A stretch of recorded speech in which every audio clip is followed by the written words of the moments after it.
Does it ever feel like you're a marketing professional just speaking into the void?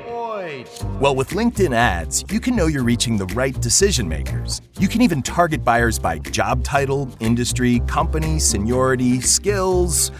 Wait, did I say job title yet?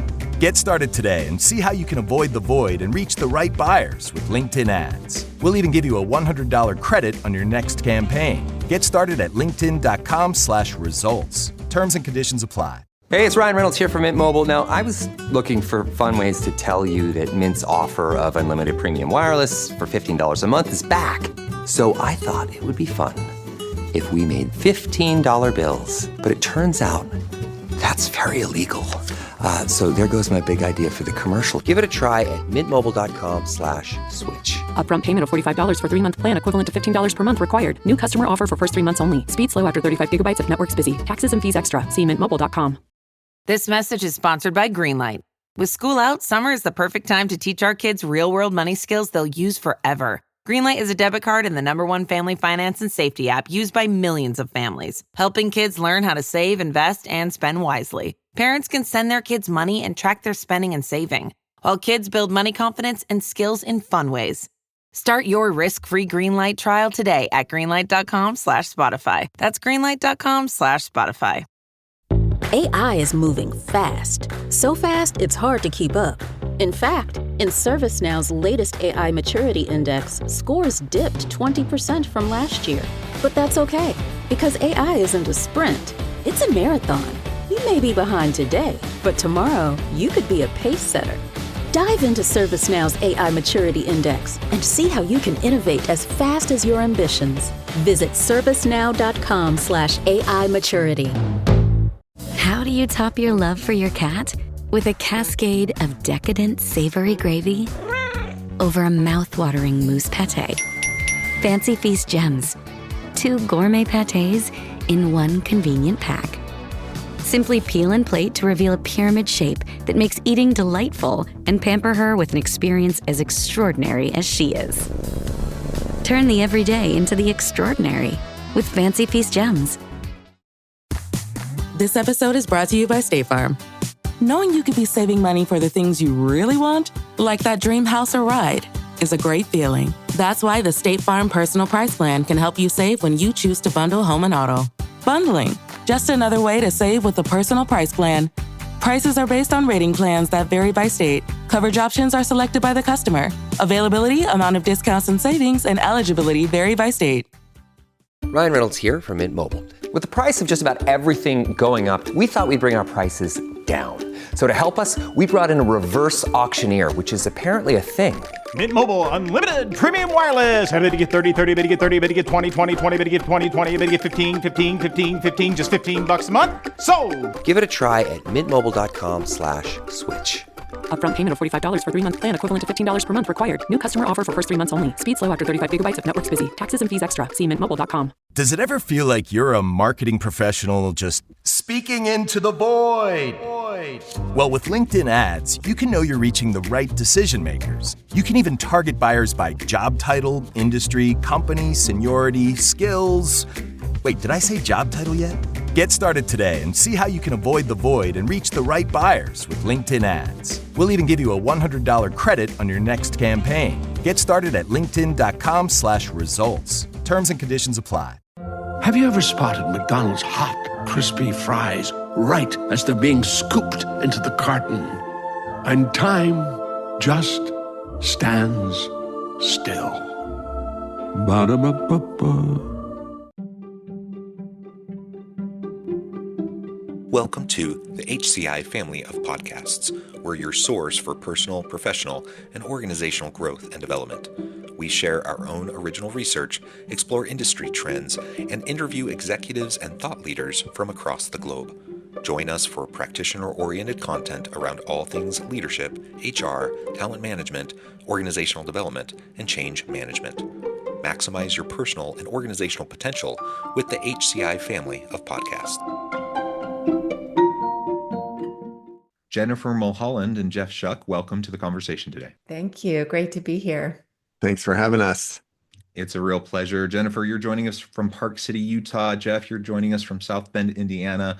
I'm south of Salt Lake City in Orem, Utah. And today we're going to be talking about conscious leadership. I love talking about all things leadership, conscious leadership. This is a really great subtopic, and I'm excited to explore your insights and experiences in relation to this today. As we get started, I wanted to share Jennifer and Jeff's bios with everybody. Jennifer Mulholland is an author, strategist, alchemist, executive coach, and co-owner of Plenty Consulting. From a very young age, she's been dedicated to raising the consciousness of people on the planet. For the last decade, she and her business partner, Jeff Shuck, have helped thousands of conscious leaders and businesses grow in revenue, impact, and fulfillment. Before becoming a co-owner of Plenty, Jennifer was Chief Innovation Officer at SunGard, the Fortune 500 technology company. She founded several businesses focused on bridging the gap between information and impact in healthcare technology and holistic well-being. I could say a whole lot more about you, Jennifer. I'll pause here in a minute and let you share a little bit more about yourself. Jeff Shuck is an accomplished leader and entrepreneur with deep experience in leadership development, consulting, and social impact. Jeff is co-owner of Plenty Consulting with his business partner, Jennifer Mulholland. Together, they have helped thousands of for-profit and nonprofit leaders and organizations create their strategies, grow their fundraising, innovate new programs, and develop conscious cultures. Before founding Plenty, Jeff was co-founder and CEO of fundraising firm 360, raising nearly $1 billion for charity over 20 years. Again, I'm going to pause there. Now, Jeff and Jennifer, anything you both would like to highlight about your backgrounds, personal context before we dive on in? Well, thanks for teeing that up. Yes, there's a lot. I think when you get into your 50s, you have a lot of different varied experiences. So yeah, we're grateful to have a conversation today and really proud of the work that we get to do with conscious leaders and conscious businesses all over the world who really care about making this world a better place through loving what they get to do and doing meaningful work. So yeah, and maybe John, I'll just add, we get asked this a lot. We are married, although not to each other, and we're both parents. I think between us we have 6 kids, so that's a whole nother leadership experience, as many of your listeners know, when the people you're trying to lead had the same last name as you do. So that experience comes into bear a lot too. Oh, I love it. I love it. I am also married, but not to either of you. I have 6 children.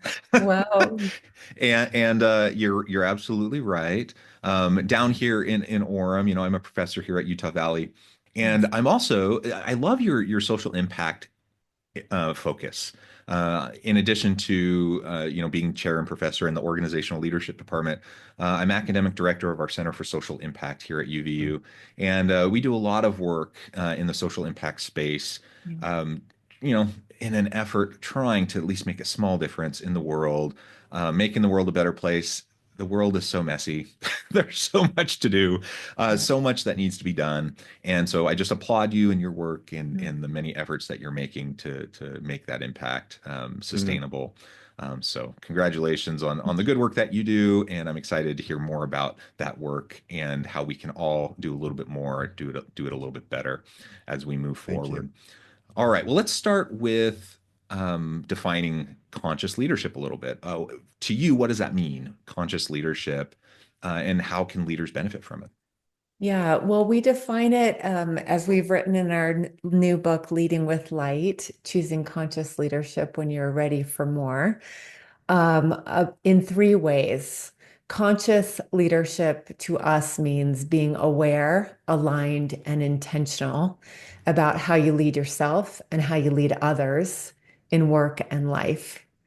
And, we joke a lot that 90% of consciousness or being conscious is the awareness part, being aware of what works for you, being aware of the people that you're leading, what they need and want, being aware of the need of your customer or client or cause, being aware of the dynamics and the forces at play that are constantly changing, being aware of where you lean in and where you lean out, what we call, excuse me, where you light up, where you're really passionate and innately wired to care. So awareness is a lot of the work that we get to do individually as leaders and business people, and bring that awareness to the organization, so that we can make sure that we're aligning on the service we're providing, where we're showing up, what impact is really needed, and what impact is meaningful. So maybe I'll throw the baton to you, Jeff, and maybe you want to unpack the alignment piece. So I talked about awareness being 90% of it. Then when you're aware of it, there's an alignment piece of understanding where I'm in and out of alignment with what I care about, what I'm good at, and why I'm here. Do you want Yeah, to? I mean, I think you just summed it up well. What we're trying to draw a contrast to is the kind of reactive management that many of us get great at as we progress in our careers, or as we progress as parents. Kind of, I'm great at responding to whatever comes at me. I'm great at reacting to whatever, crises or problems emerge. That's a little bit different than what we're pointing to in alignment, about choosing, having agency, and deciding what works for us. And that leads us to the third piece that Jen was teeing up, which is intention, about looking ahead and saying, how do I want to be? How do I want to walk from this place into the world? Instead of feeling like we're kind of responding, reacting, juggling to all these things, deciding that we're allowed to raise our own hand and pick the way that we want to show up and change the world around us. Yeah, I mean, there's always going to be an element of response to leadership, right? There's always going to be some fires that need to be put out. There's going to be some emergencies that need to be responded to. There's always that aspect when you're leading in complex times, complex organizations, complex teams, right? But if all you're ever doing is responding, if all you're ever doing is running around like a chicken with your head cut off, putting out fires, you're not really leading. Leaders are supposed to be planning and strategizing, and they're supposed to be trying to look around corners, and trying to provide a vision for the future. And you can't do that if you're only ever responding. You got to be proactive rather than just reactive. And that sounds nice. I mean, I think we all know that. And you get leaders sitting around a table at a retreat, and they're all going to say that. The problem is, in reality, when the rubber meets the road, most default back to just being reactive. They just default back to just putting out fires every day. At least that's what I observe. Yeah. Well, and maybe to just go a little bit deeper on that, at a certain, this is cliche to say, but when you get to a certain point in your career or a certain level of an organization, you really have a job to deal with the things that no one else can deal with, right? Because if you've done a fairly good job of having a reinforcing culture and you've hired a great team, they're going to handle most of the things that are easy to handle. So the only things that get to you are the tricky things. And that's one of the dilemmas here is, okay, how do I be proactive? How do I lead with intention when a lot of my job might be to deal with the only fires, problems, issues, and messes that no one else can clean up? So that's what we're unpacking the book and doing a lot of our work. Yeah. Yeah. Well, I had a conversation. This was towards the end of last week, maybe Thursday, and the leader honestly couldn't wrap their mind around, like, what do you do with your time if you're not just putting out fires and being responsive? Like, they honestly didn't think someone who wasn't doing that was working. They thought that a person, a leader, an executive who wasn't doing that was not working, was not like doing their job, right? Does that make sense? Like, they thought someone who was like spending time proactively thinking and strategizing and working on relationships and strategic partnerships and like all the stuff that goes on beforehand, all the stuff that's like the hard work beforehand, that doesn't count. The only stuff that counts is like the in your face, obvious, out in front, cleaning up fires, messes, and like rushing in, coming to the rescue stuff, right? How do you like disrupt that mentality? It's such a great example of limiting belief and identity. Because I would say that person has their own definition of value, what counts, what automatic habits maybe they've been trained on create worth for them. Mm-hmm. But our kind of lens is that every organization is made up of human beings. Mm-hmm. And that idea or belief or construct that a leader is only there to put out fires, to problem solve, the more they perpetuate that belief, the more they are going to be attracting problems to solve. So if they're identifying as their leadership style as one of my kind of flags that I anchor is that I'm a problem solver. And if I don't, or a fire putter outer. And if there's no fires to put out, who am I? Right. So in You're fighting order fires. for that worth to be fed, we need to attract more problems to solve. Yeah. But it's completely limited. And there are other ways. You could make a great case that actually great leadership is about allowing others to solve, not being the magic answer machine, but to simply show up with full presence and practicing being there for your people and for yourself so that you can really take in all the multidimensionality in a certain situation and invite other people to participate. And you empower the group, the collective, we say the wisdom's in the room. You literally help to unveil the wisdom that's beyond your ego to solve the problem yourself. So that's the juicy part that we love to get into around helping leaders get out of their own self-limited glass ceilings, boxes, right? That are perpetuating a cycle that maybe they've outgrown, or maybe the time is no longer needed for that. It's not to say leadership doesn't involve complicated solutions or problem solving, but if that's the only lens that we have identified our worth as a leader and our value that we place, we're going to just continue to create environments and teams and cultures that are made up of that so that we matter. Yeah, yeah, very well said. And yeah, it becomes toxic whether they mean it to be or not, right? Like that leader can be completely well intentioned. Sure. And they just want to help, right? They just want to help those around them solve problems. But what they don't realize is they're creating a dynamic where they're disempowering those around them. They're becoming the sole fixer, right? Everyone has to come to them to be able to solve any issue, big or small, and they become a bottleneck and they become limiting. All becomes limiting, the whole thing, right? Mm-hmm.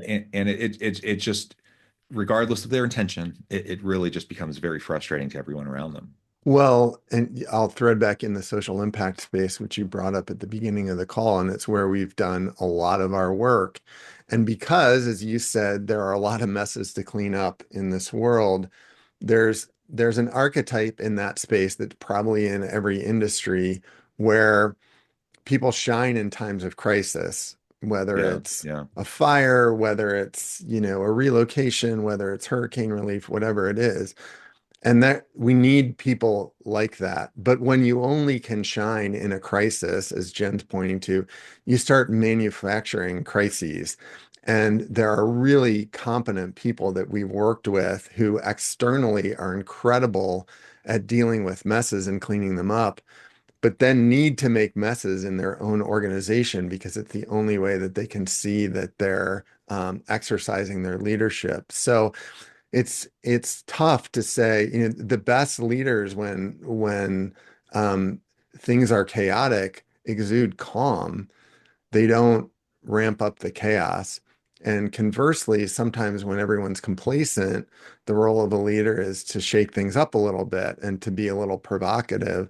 So being able, right, that takes proactivity, that takes agency to decide in advance, like what's needed at this moment, rather than slotting yourself into a particular role and saying, I'm really good at this. Well, you could be really good at a lot of things. And the question is what's needed by the people around you and what's needed by the world around you. Yeah, that's a really great point. So that adaptiveness, depending on the context that you're in, the people that you're working with and what they need to, so you can bring out the best in them, all of that is really contextualized, right? You've mentioned a couple times about alignment, how important alignment is. Can you speak a little bit more to that in this conscious leadership kind of mindset? How do you help leaders find that alignment piece, especially like if you come in and you have well-intentioned people, like say in the nonprofit space, you've done a lot of work in that space. Everyone, I mean, not everyone, I suppose, but most people in the nonprofit space, they're super well intentioned, right? They're there because it's a labor of love. They have big hearts. They want to make a difference, right? But not everyone in the nonprofit space running a nonprofit knows what they're doing. They have maybe money, or they have a purpose, they have something they want to accomplish. They don't really know how to run an organization, or they don't know how to do what they need to get done. But they have good intentions. So how do you help move someone from that good intention towards this alignment and conscious leadership? Yeah, maybe I'll just tee that up. There's a few ways we teach this. I think you'll hear us in our language, and it's the title of our book, around aligning with light, that higher source, that your soul, your essence, your intuition, your knowing. So there's an individual alignment that needs to happen first before you seek external alignment. And it doesn't happen in order. We practice in the presence of community and in others, and with those we lead. But the real opportunity is to help leaders slow down, to listen to their knowing, to their intuition, to what do they sense in the room? What do they sense is needed from their client or customer? What are the dynamics at play? How do they know when they're contracted and when they're open and expanded? So there's teachings around aligning to our own light, our own intuition, so that we can really lead from a place of authenticity.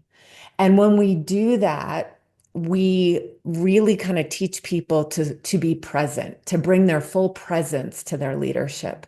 Because when they're practicing that, then they invite others to do the same. So when the other individuals on the team can be encouraged to slow down, to be present in a meeting, for example, for not looking at text, not looking at other windows, like not checking email, like really being there.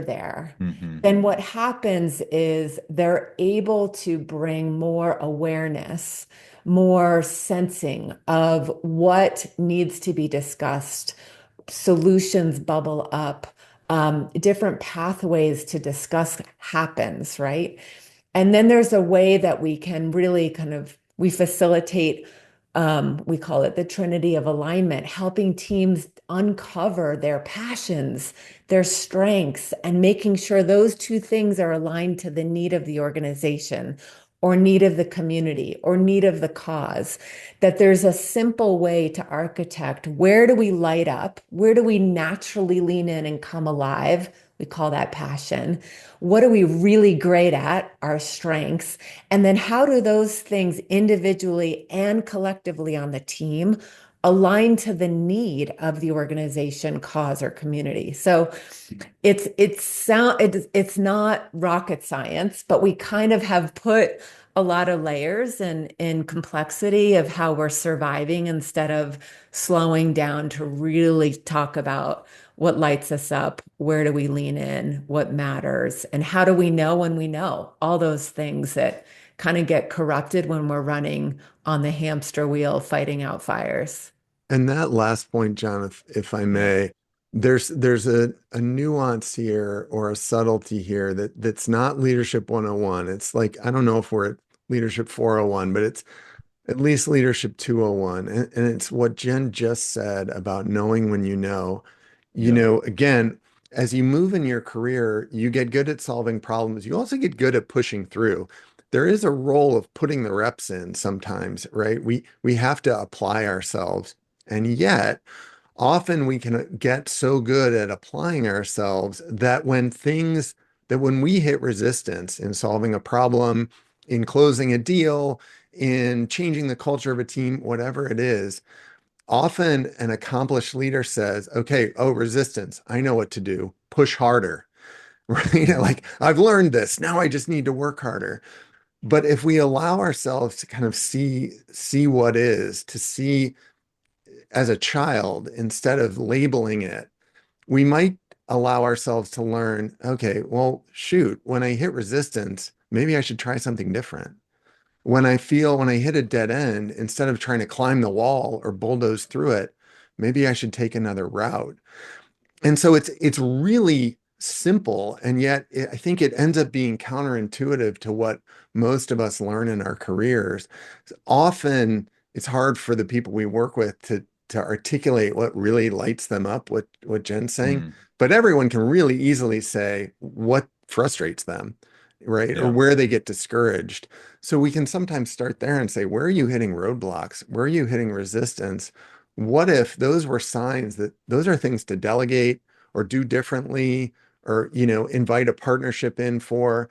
And the alignment comes when you feel like that ease, that flow, that, oh, I could do this all day.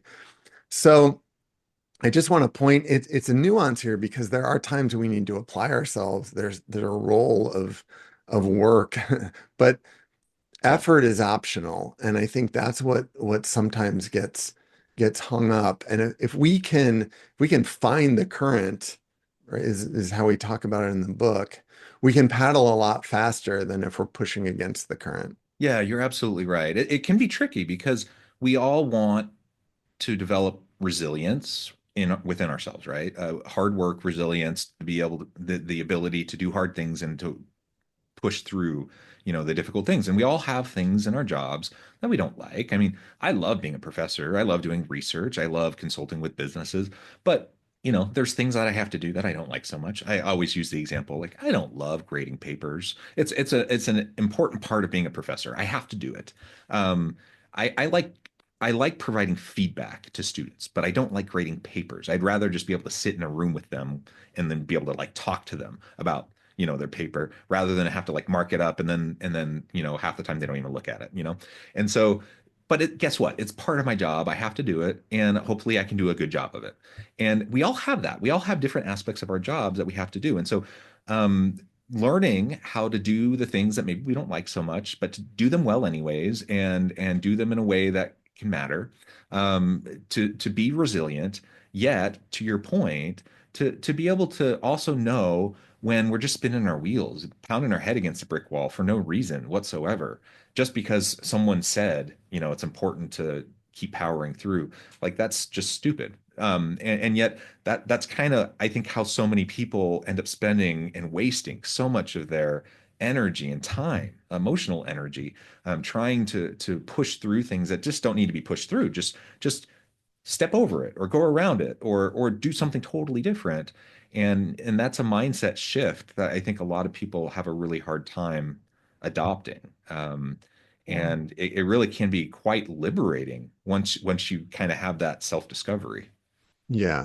And people need tools. I think one of the things that we have practiced ourselves, and it was uncomfortable to learn at first, is there's real value in not pushing things through, of leaving it alone, putting it aside, going out in nature, connecting yourself to the muse, whatever you think that to be, listening to great music, changing the subject, and allowing your wisdom to come through to work on whatever that was at its own time. It's how dreams work. You have a problem, you forget about it, and boom, a solution comes through your dream. You have a conversation with a friend, has nothing to do with the issue over here. You hear them use some sentence or some language that solves that problem you were churning on. So we kind of have tricked ourselves that actually the pathway of business leadership is vertical, it is linear. You push through, you go around, you jump over. But what if we just could let that aside and trust our intuition, trust wisdom coming through us, that actually the solution will take care of itself if we just let it be. So a lot of leaders just don't know that that's an option and haven't practiced that piece that we encourage a lot of people to do. I love that point that you just made, Jen. And John, you used a word as you were talking, resilience. And whenever this comes up, I don't want to say it's buzzwordy, but it's a word that for good reason has gotten a lot of use in the last 10 years.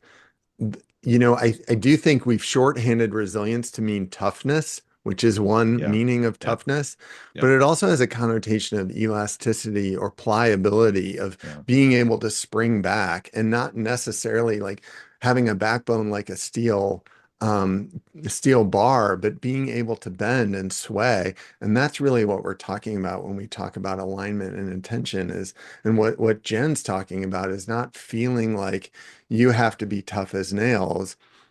We're often called to be adaptable, to reconsider, to think differently. That doesn't mean in our values, right? Being clear on what matters to us, but maybe in the ways that we approach things, right? And allowing ourselves to focus on the substance instead of the form of how things get done.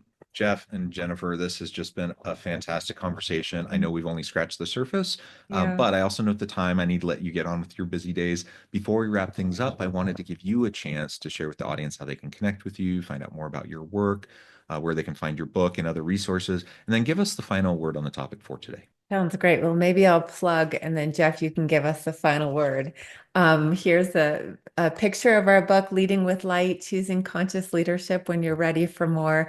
It has a lot of practices and tools you can use around becoming more aware, aligned, and intentional. You can find it on Amazon and Barnes & Noble and any place you buy a book. It's also now on Audible, which is exciting. And we have a signature leadership retreat that's based on a lot of these principles called Lantern that we host at Heart Space, our retreat center in beautiful Park City, 3 times a year in April, June, and October. And conscious leaders in all different disciplines, for-profit, nonprofit, all over the world come to spend 4 days with themselves and strangers to really align to the light that they are. So if you want to go deep and you're really looking for support in a transition, or you're ready to kind of turn your light on in a new way in how you live and lead, we'd love to welcome you to that. So you can find out more information at plentyconsulting.com/lantern, and you'll find everything at plentyconsulting.com as well. Yeah, and maybe that's where I'd go for the final word. I'll invoke the name of our company, Plenty. We say that our vision is our name, that we believe in a world of plenty for everyone. And that is rooted in this core belief that you are enough, that each one of us has what we're looking for, that we're the leaders that we're looking for. John, at the beginning, you started and said the world is a mess, and the world is a mess. There's messes all around. We don't have to do everything, but everybody can do something. Yeah. And maybe the something to start with is being kind and generous with yourself, about looking at yourself the way the people around you look at you as someone who's needed and welcome and has a voice that can change things. If we start there, we're going to see around us the world that we want to create. I love it. Well said. Jeff and Jennifer, thank you so much. It's been a real pleasure. I encourage the audience to reach out, get connected, find out more about what Jennifer and Jeff can do for you. Check out their website, their resources, their retreat, their book. And as always, I hope everyone can stay healthy and safe, that you can find meaning and purpose at work each and every day. And I hope you all have a great week.